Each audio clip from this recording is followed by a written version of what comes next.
Hello बच्चों, welcome back to my channel mission IIT JEE। आज हमारे पास 2018 का प्रॉब्लम है। इसमें क्या बोल रखा है, let f is a function जिसमें डोमेन दे रखा है 0 to पाई एंड रेंज दे रखी है इसकी real number r be a twice a differentiable function such that limit t tends to x f of x into sine t minus f of t into sine x whole upon t minus x, और इसकी जो value है that is coming equal to sine square x for all x belonging to 0 to pi. इसमें इन्होंने एक value भी बता रखी है, if f of pi by 6 equal to minus pi by 12 then which of the following is are true. एक multiple choice type का problem था और इसके अंदर एक से ज़्यादा ऑप्शन करेक्ट होने की संभावना बनी हुई थी। तो इसके अंदर हमें 4 ऑप्शन दे रखे हैं। हम ऑप्शन के बेसिस पर भी इसके अंदर कैलकुलेशन करेंगे, क्योंकि हम देख पाएंगे कि इन्होंने जो हमें जो क्वांटिटी दे रखी है प्रॉब्लम के अंदर वो बहुत ही गिनी चुनी सी हमें वैल्यू प्रोवाइड कर रखी है। जैसे कि ये जो लिमिट वाला एक्सप्रेशन है, तो हम क्या करते हैं, प्रॉब्लम को करना स्टार्ट करते हैं। ये लिमिट वाले एक्सप्रेशन को लेकर हमने ये लिमिट वाला एक्सप्रेशन ले लिया, limit t tends to x, और जो हमारा एक्सप्रेशन था उसको लिख लिया f of x into sine t minus f of t into sine x whole upon t minus x, and इसकी वैल्यू किसकी इक्वल आ रही है, साइन स्क्वायर एक्स के इक्वल। अगर हम लिमिट्स के प्रॉब्लम्स को देखेंगे जो कि हम प्रीवियसली कर भी चुके हैं, तो उनके अंदर जब हम प्रॉब्लम्स को कर रहे होते थे तो बहुत सारी जगह पर हमें रीअरेंजमेंट की ज़रूरत पड़ती थी, और जैसे ही हम लिमिट के अंदर रीअरेंजमेंट समझ जाते हैं हमें लिमिट का प्रॉब्लम बहुत ही ईजी लगने लगता है। अब क्योंकि इन्होंने लिमिट को इस तरीके से रख रखा है इसमें कि हमारे पास ये जो फंक्शन है अभी कोई रीअरेंज्ड टाइप की फॉर्म रिप्रेजेंट नहीं कर पा रहा है, तो हम क्या करते हैं, इस पर्टिकुलर टाइप को सबसे पहले रीअरेंज करते हैं। जैसे ही हम इस पर्टिकुलर टाइप को रीअरेंज करेंगे आपको समझ में आने लगेगा कि आखिर ये जो हमारी लिमिट का प्रॉब्लम था, मतलब लिमिट का तो नहीं है, डिफरेंशिएबिलिटी के रिगार्डिंग ये प्रॉब्लम दे रखी है, लेकिन लिमिट का ये जो एक्सप्रेशन है काफ़ी ईजिली हमारा सिंप्लीफाई होता हुआ दिखाई देने लगेगा। तो हमने क्या करा, limit t tends to x को एज इट इज रखा, और हम क्या करते हैं, पूरे ही एक्सप्रेशन में से ये जो LHS साइड का है, न्यूमरेटर वाला पार्ट है, उसमें से साइन t और साइन x दोनों को ही हम कॉमन ले लेते हैं। जैसे ही हम इसको कॉमन लेते हैं तो हम देख पाएंगे कि इसका इफेक्ट क्या पड़ने वाला है। हमने साइन x और साइन t जब दोनों को ही कॉमन ले लिया तो हमारे पास जो एक्सप्रेशन बन रहा है वो कैसा हो जाएगा, f ऑफ x, जब हमने sine x into sine t दोनों के दोनों जब कॉमन ले लिए तो साइन x तो यहाँ पर था ही नहीं, साइन t था, तो साइन t यहाँ से बाहर आएगा तो साइन x कहाँ पर आ जाएगा, इसके डिनोमिनेटर में। इसी तरीके से अगर हम ध्यान देंगे यहाँ पर f ऑफ t तो एज इट इज बचा रहेगा, और इसके साथ क्या था, साइन x। तो ये जो साइन x है, sine x into sine t को जब हमने कॉमन लिया तो ये साइन x तो बाहर आ जाएगा, और जो साइन t अवेलेबल नहीं था वो कहाँ पर आ जाएगा हमारे पास, साइन t डिनोमिनेटर के अंदर। और हमारे पास होल डिनोमिनेटर में तो क्या ही है अवेलेबल, t माइनस एक्स। ये चीज़ हमें समझ में आनी चाहिए, और जैसे ही ये चीज़ हमें समझ में आ जाती है हमने इसको साइन स्क्वायर एक्स जो कि RHS दे रखा है उसको लिख लिया। अब अगर हम ध्यान से देखें यहाँ पर, अगर हम इस पर्टिकुलर पोर्शन के अंदर इस साइन t को देखते हैं, साइन x तो है ही हमारे पास ये पहले से अवेलेबल, अगर हम इस साइन t के अंदर ये लिमिट को अगर अप्लाई कर देते हैं तो ये वैल्यू हमारे पास कितनी हो जाएगी, साइन x, और इससे हमारा फंक्शन जो है, ये जो लिमिट वाला फंक्शन है, ये नॉट डिफाइंड भी नहीं हो रहा है। तो हमने ये लिमिट इसके अंदर अप्लाई कर दी, तो हम देखते हैं कि एक साइन x तो है ही यहाँ पर, ये भी हमारा साइन x बन जाएगा। ये साइन स्क्वायर x पहले से ही है हमारे पास अवेलेबल, इससे ये हम इसको कैंसिल आउट करके वैल्यू कितने लेके आ सकते हैं, 1। तो हमारे पास एक्सप्रेशन सिंप्लीफाइड फॉर्म में होता हुआ कैसा दिखाई दे रहा है, limit t tends to x, और इसको भी हम थोड़ा सा रीअरेंज कर लेते हैं। रीअरेंज कैसे, इस f ऑफ t वाली टर्म को तो हम इधर की साइड लिख लेते हैं और इस टर्म को हम इधर की साइड लिख लेते हैं। तो इसके लिए हम सिंपल से क्या कर सकते हैं, हम माइनस को कॉमन ले सकते हैं। तो अगर हमने माइनस वैल्यू को अगर कॉमन ले लिया इस पूरे ही एक्सप्रेशन में से, तो हमारे पास कितना बच रहा है, f of t upon sine t minus f of x upon sine x, and whole upon में हमारे पास कितना आ रहा है, t माइनस एक्स। और यहां पर वैल्यू हमारे पास इस साइन स्क्वायर एक्स से इस साइन स्क्वायर एक्स को कैंसिल आउट करने पर कितनी आ रही है, 1। ये जो हमने माइनस अभी अभी लिया है कॉमन, इस माइनस को चाहे तो हम इस RHS के अंदर भी भेज सकते हैं, हमारे लिए बहुत ही सिंपल हो जाएगा। अब जैसे ही आपने इस एक्सप्रेशन को देखा आपको याद आएगा फर्स्ट प्रिंसिपल। फर्स्ट प्रिंसिपल के अंदर आपको कुछ इस तरीके से ही डिफरेंशिएशन करना सिखाया जाता है। जैसे ही आप इस एक्सप्रेशन को देखेंगे आपको फर्स्ट प्रिंसिपल याद आएगा जो कि बोर्ड के लेवल पर आपको सिखाया जाता है। आप इस एक्सप्रेशन को सिंपल से ऐसा बोल सकते हो कि ये डिफरेंशिएशन हो रहा है, किसका हो रहा है, F of T and upon में कितना आ रहा है हमारे पास, साइन टी। तो इसको अगर वेरिएबल की फॉर्म में अगर आप लिखोगे तो आप कैसे बोल सकते हो, हम कुछ इस टाइप से इसको कर रहे हैं कि D by D x of F of x upon sine x, और ये डिफरेंशिएशन होकर हमारे पास इसकी वैल्यू कितनी आ रही है, -1। मतलब हमने क्या करा है, ये एक स्टेप रिवर्स में ले लिया है और यहां से हम इस स्टेप को यहां पर लेकर आ गए हैं, क्योंकि ये जो एक्सप्रेशन बन रहा है ये बिल्कुल और बिल्कुल इसी के टाइप का बन रहा है। मतलब हम इस पर्टिकुलर फॉर्म को डिफरेंशिएशन की फॉर्म में भी बोल सकते हैं। वेरिएबल आप टी भी ले सकते हो, एक्स भी ले सकते हो। हम एक्स इसलिए ले रहे हैं क्योंकि एक्स हमारे लिए बहुत ही कन्वीनियंट वेरिएबल रहता है। अब यहाँ पर ये वेरिएबल हमने ले लिया है, हमें समझ में आ रहा है कि अगर हम यहाँ पर इंटीग्रेशन लगा देंगे तो हमारे लिए काम बहुत ईजी हो जाएगा। तो हमने क्या करा, इंटीग्रेशन लगा दिया दोनों ही साइड का। तो क्योंकि हम समझ पा रहे हैं कि यहाँ पर जैसे ही इंटीग्रेशन लगाएंगे, इंटीग्रेशन और ये डिफरेंशिएशन पहले से ही अवेलेबल है, तो हमारे पास एक्सप्रेशन हो जाएगा एफ ऑफ एक्स, यहाँ पर देखेंगे अपॉन में कितना आ रहा है, साइन एक्स, और जब आप इसको इंटीग्रेट करेंगे -1 को तो ये कितना हो जाएगा, -x प्लस सी। यहां से आपके पास f ऑफ x की वैल्यू आ जाएगी और ये कितना हो जाएगा, -x इंटू प्लस सी भी है हमारे पास, उसको भी साथ में लेते हुए चलते हैं, और इसके अंदर किसकी मल्टीप्लाई हो जाएगी, साइन x की।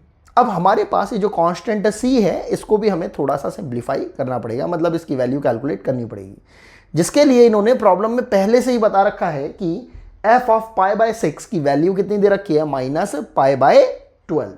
तो उस वैल्यू को आप यहां पर रख देंगे। आपने बोल दिया x = π/6 रखने पर हमारे पास f ऑफ π/6 की वैल्यू कितनी आ रही है, -π/12। तो वो वैल्यू जो ऐसे ही हमने इसके अंदर पुट करी, ये हो जाएगा -π/12 इक्वल्स टू, ये हो रहा है माइनस का, नहीं ये तो प्लस का, π/6 ही रहेगा क्योंकि x की वैल्यू π/6 है। अच्छा, और ये जो माइनस है, ये माइनस साइन हमारे पास रहेगा ही रहेगा, प्लस सी इंटू साइन π/6 मतलब 30 डिग्री। तो 30 डिग्री की वैल्यू तो भाई हमें पता है वो कितनी होती है, 1/2। ये वैल्यू आपने इसमें पुट करी तो ये कितना हो जाएगा हमारे पास, थोड़ा सिंप्लीफाई करने पर, माइनस का π/6 इक्वल्स टू -π/6 प्लस का सी। यहाँ से सी की वैल्यू कितनी आ रही है, 0। तो ऑब्वियसली हमारे पास जो फंक्शन f ऑफ x है वो कितना हो जाएगा, माइनस का x इंटू साइन x। ये चीज करने तक मुझे लगता है कि आपको कोई भी दिक्कत परेशानी नहीं आनी चाहिए। अब इसे कैलकुलेट करने के बाद हम सबसे पहले आते हैं अपने फर्स्ट ऑप्शन के ऊपर। ये क्या बोल रहे हैं, f ऑफ π/4 की वैल्यू कितनी आ रही है, π/4√2। तो हमने सबसे पहले क्या करा, यहीं पर ही π/4 की वैल्यू को कैलकुलेट कर लिया। हमने π/4 की वैल्यू को कैलकुलेट किया तो कितना आ रहा है, माइनस का x की जगह पर तो कितना आ जाएगा, π/4 इंटू साइन ऑफ π/4 हमारे पास कितनी वैल्यू आती है, 1/√2। तो हमारे पास इससे वैल्यू कितनी आ रही होगी, -π/4√2। तो ऑलमोस्ट जो वैल्यू है वो सिमिलर तो है, बट कितने टाइम्स है, नेगेटिव टाइम्स। तो हमारे पास ये फर्स्ट ऑप्शन करेक्ट नहीं हो पाएगा। अब बात करते हैं सेकंड ऑप्शन की, f of x is less than x⁴ upon 6 minus x² for all values of x belonging to 0 to π। जैसे ही हम इस वैल्यू को देखते हैं और हम देखते हैं यहाँ पर x इंटू साइन एक्स है, तो हमारे मन में एक ये विचार आना चाहिए कि साइन एक्स की भी जो सीरीज होती है, जो हमें लिमिट्स के अंदर पढ़ाई जाती है, वो अगर हमें आती होगी तो हमारा काम इजी बन जाएगा। तो हम लिख देते हैं, हम यहीं पर लिख देते हैं, हमने क्या करा, साइन एक्स की सीरीज को लिख के देखा। साइन एक्स की जो सीरीज होती है वो कितनी होती है, x minus x³ upon 3 factorial मतलब 6 प्लस x⁵ अपॉन 5 फैक्टोरियल मतलब 120 हो जाएगा, और इस तरीके से ये आगे बढ़ती चली जाती है। आप फैक्टोरियल की फॉर्म में भी लिख सकते हो और उनकी मल्टीप्लाई करके भी लिख सकते हो, कहीं कोई दिक्कत की बात नहीं है। अब अगर हम इस साइन एक्स के अंदर अगर एक्स से मल्टीप्लाई कर देते हैं तो हम समझ पाएंगे एक्स इंटू साइन एक्स कितना हो रहा है हमारे पास, x square into x to the power 4 upon 6 plus x to the power 6 upon 120, मतलब जितनी भी जो x की जो पार्ट्स थी उनमें एक एक वैल्यू की इंक्रीमेंट हो जाएगी, इस तरीके से आगे बढ़ता चला जाएगा।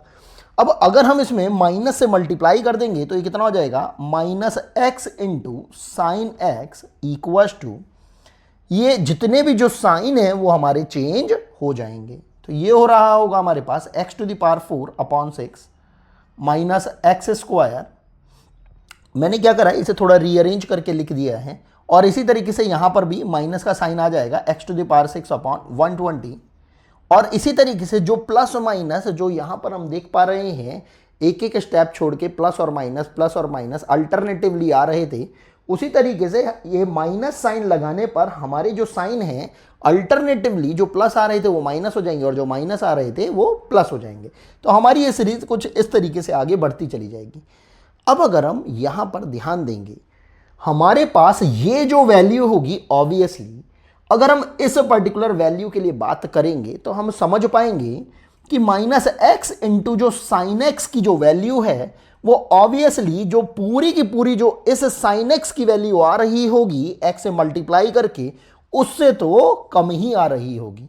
तो हम यहां से बोल सकते हैं कि it will be less than x to the power 4 whole upon 6 minus x square, क्योंकि केवल और केवल हम दो टर्म्स से कंपेयर करना चाह रहे हैं।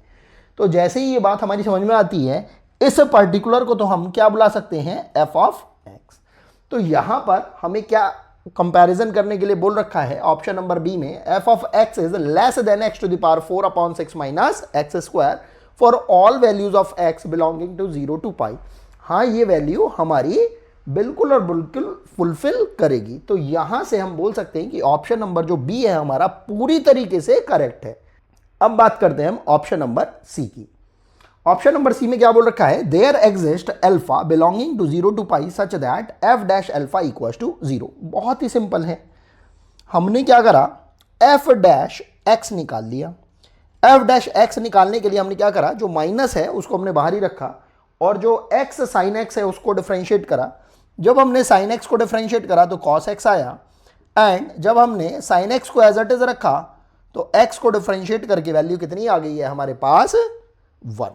अब यहां पर हमसे क्या बोल रखा है, f dash alpha equal to 0। तो अगर हमने एफ डैश एक्स को अगर 0 कर दिया तो हमारे पास यहां से वैल्यू कितनी आ रही है, ये हमारे पास वैल्यू आ रही है tan x equal to minus x. जैसे ही हम ये वैल्यू देखते हैं हमें समझ में आ पाता है कि tan x का जो ग्राफ होता है, ध्यान से देखेंगे ये ओरिजिन पॉइंट है हमारे पास, और अगर हमने ये लाइन को ड्रॉ कर लिया है, ये है x equal to pi by 2 की लाइन, और ये भी लाइन हो गई हमारे पास x इक्वल टू पाई वाली लाइन, और ये लाइन हो गई x equal to 3 pi by 2 वाली लाइन। तो हमें समझ में आना चाहिए कि जो हमारा tan x का जो ग्राफ होता है वो उल्टा हिंदी के फै जैसा दिखता है। अगर आपने हिंदी में फै से फन पढ़ा हो, फै से फन, तो इस फै को अगर हम उल्टा बना देते हैं, मतलब मिरर इमेज टाइप से, तो ये कुछ हमारा ग्राफ इस टाइप का सा बनता हुआ आता है। और ये वाला ये कौन सी लाइन है हमारे पास, x equal to minus pi by 2। तो ये लाइन आ रही है हमारे पास, ये ग्राफ की लाइन इस टाइप से, और इसी तरीके से एक ग्राफ कुछ इस टाइप से भी बन रहा है। तो अगर हम 0 से लेकर पाई के बीच की बात कर रहे हैं तो 0 से लेकर पाई तक के बीच में, पाई बाय 2 से लेकर पाई के बीच में tan x equal to minus x आने की संभावना बहुत ज़्यादा बनी हुई है।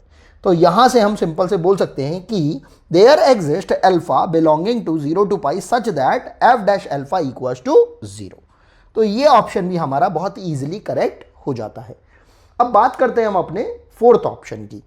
इसमें इन्होंने क्या बोल रखा है, सिंपल से F double dash pi by 2 plus F of pi by 2 equal to 0 prove करने के लिए पूछ रखा है कि ये करेक्ट है या नहीं है। हमें इसमें कहीं कुछ ज़्यादा दिमाग नहीं लगाना है। हमने जैसे f डैश एक्स निकाला था बस उसी तरीके से हमें f डबल डैश एक्स और कैलकुलेट करके देखना है। इस माइनस को तो हमने एज इट इज बाहर ही रखा और इसको जब हम दोबारा से डिफ्रेंशिएट करने की कोशिश करते हैं तो हम देखते हैं x को एज इट इज रखा तो हमारे पास cos x को डिफ्रेंशिएट करके कितना आ रहा है, माइनस का sine x plus cos x को जब हमने एज इट इज रखा तो हमारे पास x को डिफ्रेंशिएट करके कितना आ रहा है 1, और इसी तरीके से जब हमने sin x को डिफ्रेंशिएट करा तो ये हमारे पास कितना आ जाएगा cos ऑफ x। तो इतनी वैल्यू हमारे पास आ रही है। अगर हम इसको थोड़ा सा सिंप्लीफाई कर दें तो ये हमारे पास कितना हो जाएगा, हमने माइनस की मल्टीप्लाई कर दी, ये हो रहा x साइन x और cos x plus cos x, ये कितना हो जाएगा हमारे पास 2 cos x। इतनी बात बस हमें समझ में आनी चाहिए। अब हम क्या करेंगे, इसके अंदर सिंपल से इस वैल्यू को कैलकुलेट करके देख लेंगे पाई बाय 2 के लिए। तो जब हमने f double dash pi by 2 को निकाला तो हम देखेंगे कि हमारे पास कितनी वैल्यू आ रही है, पाई बाय 2 इंटू, जब हमने इसमें पाई बाय 2 की वैल्यू को रखा तो इसकी वैल्यू तो कितनी हो जाएगी 1, और जैसे हमने cos के अंदर पाई बाय 2 की वैल्यू को रखा तो वैल्यू कितनी हो जाएगी हमारे पास 0। तो हमने इसकी वैल्यू को देखा तो f double dash pi by 2 की वैल्यू कितनी आ रही है, पाई बाय 2। इसको लेट से इक्वेशन नंबर 1 बोल दिया, और ये हमसे क्या कैलकुलेट करने के लिए बोल रहे हैं, f ऑफ पाई बाय 2। तो हमने f ऑफ पाई बाय 2 को भी कैलकुलेट करने की कोशिश करी। f ऑफ पाई बाय 2 कहाँ से निकला, हाँ f ऑफ पाई बाय 2 हमारा कहाँ से निकलेगा, यहाँ से निकलेगा। तो आपने जब f ऑफ पाई बाय 2 को निकालने की कोशिश करी तो x की वैल्यू जब आपने पुट करी तो पाई बाय 2 तो आ ही रहा है क्योंकि माइनस पहले से ही दे रखा है, और उसी तरीके से जब आप साइन के अंदर पाई बाय 2 वैल्यू पुट करेंगे तो उसकी वैल्यू कितनी हो जाएगी 1। तो यहाँ से माइनस पाई बाय 2 आ रहा है, इसको आपने इक्वेशन नंबर 2 बोल दिया। अब यहाँ से तो कोई भी बेसिक मैथमेटिक्स को समझ कर बोल सकता है कि जब इसकी वैल्यू पाई बाय 2 आ रही है, इसकी वैल्यू माइनस पाई बाय 2 आ रही है, इन दोनों को अगर हम एडअप कर देंगे तो इन दोनों की वैल्यू का सम कितना आ जाएगा 0। तो उस तरीके से हमारा ये ऑप्शन भी करेक्ट हो जाएगा। तो इस पर्टिकुलर प्रॉब्लम के अंदर जो कि एक मल्टीपल चॉइस टाइप की एडवांस प्रॉब्लम थी, इसके अंदर हमारे 3 ऑप्शन करेक्ट आ रहे हैं, option number B, option number C, option number D, और यही हमारा रिक्वायर्ड आंसर हो जाएगा। आई होप आपको ये प्रॉब्लम समझ में आई होगी। अगर आपको किसी टाइप का कोई डाउट रहता है तो प्लीज़ आप कमेंट सेक्शन के अंदर मेंशन करिए, और अगर आप कमेंट सेक्शन के अंदर नहीं भी मेंशन कर पा रहे हैं अपनी उस प्रॉब्लम को तो आप मेरे से टेलीग्राम जो मैंने आईडी अपनी डिस्क्रिप्शन बॉक्स के अंदर मेंशन कर रखी है, आप उस पर पूछ सकते हैं। आज के लिए बस इतना ही, मिलते हैं आपसे नेक्स्ट वीडियो के अंदर। अभी के लिए थैंक्स फॉर वॉचिंग।